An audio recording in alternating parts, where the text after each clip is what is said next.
Excited ka na bang umuwi? Opo, para makita ko sa mga anak ko po eh. Gusto mo nakita mga anak mo? Opo. Ayun. So pupunta tayo dito sa barangay para magpaalam. Pupunta tayo sa barangay Opo.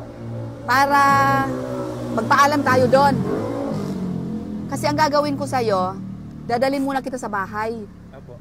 Doon ka muna para makaligo ka. Ang ibig ko sabihin, bago kita pauwiin sa probinsya ninyo, dalhin muna kita sa bahay para makaligo ka, makapaglinis ka. Opo. Habang inaayos natin yung pag-alis mo, Opo. pag-uwi mo. Opo. Lalakarin pa natin. Ngayon pupunta tayo sa barangay kung anong ipapayo nila sa atin. Ano? Opo. Sige, pupunta tayo. Asan ba barangay dito? Dito po. O, sasama ka na? Opo. O, sige. O, sige, magbihis ka muna. Punta tayo barangay. Dalhin ko muna siya sa bahay. Kasi mahirap naman na palalargahin ko. Wala kasi siya dito, di naman siya naliligo. Naliligo siya sa ulan. So, siyempre kailangan kung pauuwi natin siya, kailangan malinis din siya, naligo din siya. Palabhan natin yung mga damit niya, ganyan.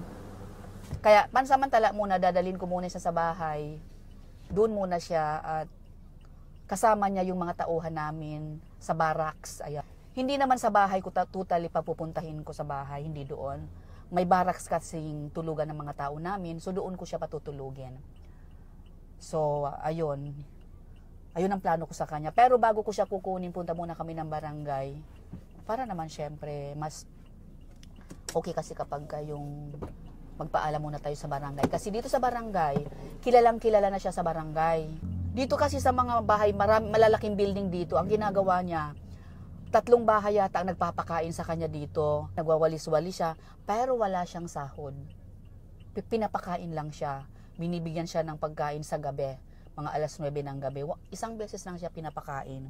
So, yun lang. Masaya na siya. Okay na sa kanya yon. Kaya ngayon, ang gagawin ko sa kanya, yun, punta muna kami ng barangay. Let's go.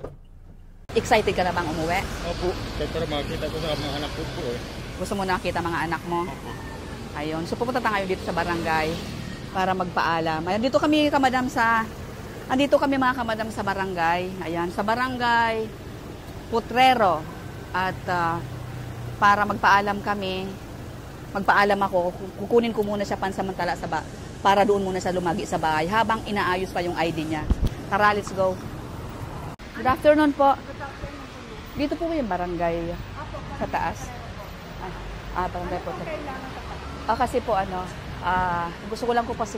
gusto ko lang magpaalam dito sa barangay kasi ito siya po kasi nakita ko doon sa mga 3 weeks ago yata o sa ganon.